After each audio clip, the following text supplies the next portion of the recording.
All right, hello everybody. I just wanted to do one example to show you how to find the volume of a solid that's created when the cross sections taken are perpendicular to the y-axis instead of the x-axis. All we are really doing is changing the orientation of the solid that's created. So our integrals that we set up are going to be in terms of y instead of x. So I'll show you how that works.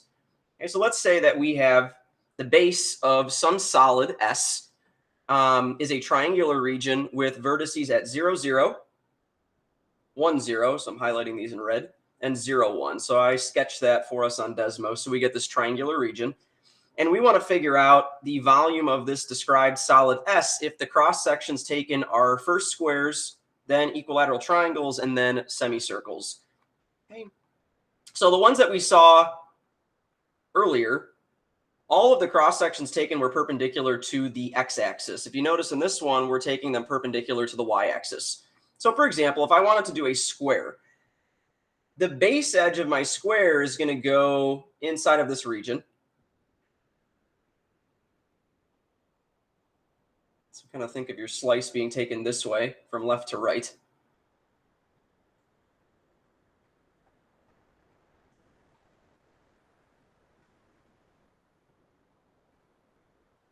Okay, so that's the only part that you really see is in the shadow of that region. But really, the square is going up into the air and it's getting stacked up and down. So if you look at it, I have a little visual on GeoGebra I'll show you. For the sake of this problem, I know this isn't quite the region that I have on the document, but you'll notice all of these squares have different heights, but they have the same thickness. So that thickness in this case would be our dy. Let's pretend that the red axis right here was our y-axis. You can see that all of these purple squares that are stacked side by side, kind of, or in this case from forward to backward, they're all perpendicular to this red y-axis here. Okay, so I'm taking the curve on the right and the curve on the left, and I'm looking at that difference to get that base edge. Okay, so in the case of the x-axis, we were doing top minus bottom to figure out that distance. But in this case, we're taking things perpendicular to the y-axis. So we have to look at the right curve minus the left curve in order to get that base edge of the square. So when I sketch my cross section, I'm just going to sketch a little square here. Let's call this function here in yellow f. And let's call this function here in green g. That distance, that x value from left to right, which is going to be the side of my square, all four sides are the same, right, is going to be f minus g. So my cross section, the area of one of those squares, is just going to be f minus g squared, since all of the sides are f minus g. Well, since we're taking things perpendicular to the y-axis, that means that our integral is going to have to be in terms of y. So I need to come up with an equation for this yellow line. So this looks like it's got a y-intercept of 1. So b is 1. And my slope goes down 1 over 1. So my slope would be negative 1. So in terms of y, this would be negative 1x or negative x plus 1. But we're looking at x in terms of y. So I have to solve for x so that my integral can be in terms of y. So if I add x to both sides, I get x plus y equals 1. If I subtract x, I get y equals 1. I want to solve for y, not solve for x. So I'm going to add x. X plus y equals 1. And I'm going to subtract y.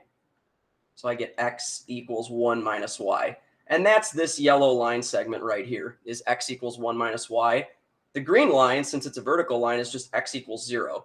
So every single side of this square is going to have a length of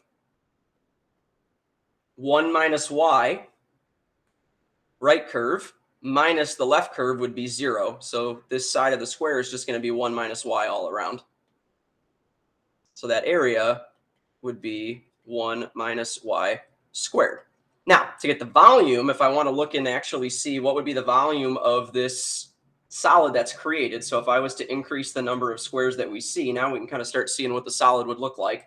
I want to know what's the volume of that purple solid if I stack all of those little thick squares together. Well, I'm going to set it up as an integral. So the volume, it's going to be the integral of my area of that square's cross section, 1 minus y squared, times the thickness, dy. That's what creates the three-dimensional element to each of those little stacks. And I'm looking at where my region starts and where it ends in terms of y. So it starts down here at y equals 0, and it ends up here at y equals 1. So I would be integrating from 0 to 1. And we can do math 9 to figure out that actual area. Let's see what we get. We're going 0 to 1. Uh-oh. Let's do that again. Of 1 minus, you can use x in your calculator. Your calculator doesn't care what variable you call it. Dx. And I get 1/3. We're going to leave it as an exact answer. So 1/3 would be the volume created. Okay, so now, same idea, but let's say we want to stack equilateral triangles from front to back. Okay. So now, again, this is still going to be this little red sliver, this little red rectangle that you see is still going to be the part that I see in the shadow of the solid, but now it's going to be an equilateral triangle is my cross section that I'm taking.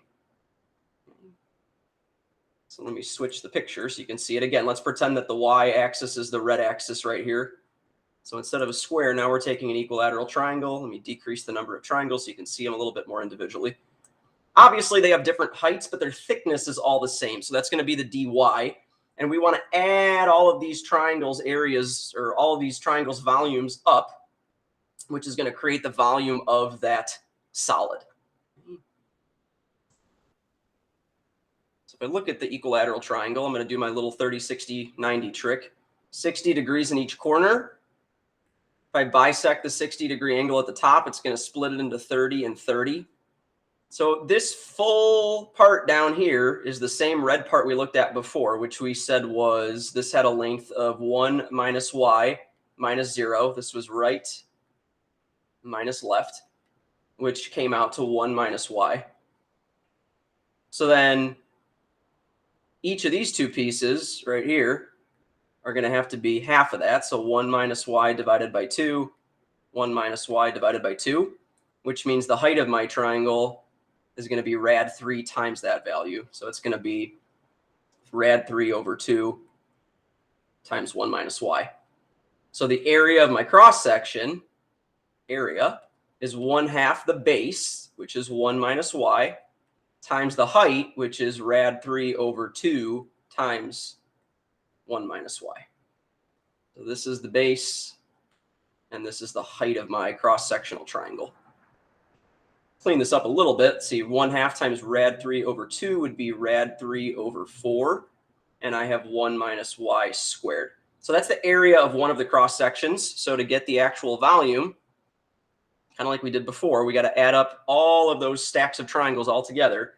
So I'm going to be adding up the area, which is rad 3 over 4 times 1 minus y squared dy. That gives me the thickness of the triangle. That's the little distance right here that you see in blue that I'm labeling. That's the dy. That's the thickness of that part in the base. And again, the region started at 0 and it stopped all the way up here at 1. We have to have y bounds because our integral is in terms of y. So I'm integrating this from 0 to 1. And you don't want to put, if you're going to get an exact answer for this, you don't want to put the rad 3 into your calculator because it's going to spit out a decimal. So I'm actually going to pull out the rad 3 over 4, and I'm just going to do the integral from 0 to 1 of 1 minus y squared dy. Because that way, at least everything will be left in terms of an exact answer on the outside. And you'll notice we already did that in part A. That was the square. That came out to 1/3. So you could type that into your calculator again. But I noticed this part right here is the exact same thing we did in A. So this thing right here comes out to 1/3 times rad 3 over 4 would give me rad 3 over 12. So that would be my volume if the cross sections taken are equilateral triangles perpendicular to the y-axis. Okay, last one. Let's say it's a semicircle. So now, again, here's our region. Now, this is going to be the shadow and the base that I see, and coming up into the air perpendicular to the y-axis is going to be a semicircle with different heights. So my 3-dimensional drawing is not good. So let's go to GeoGebra so you can see what it would look like.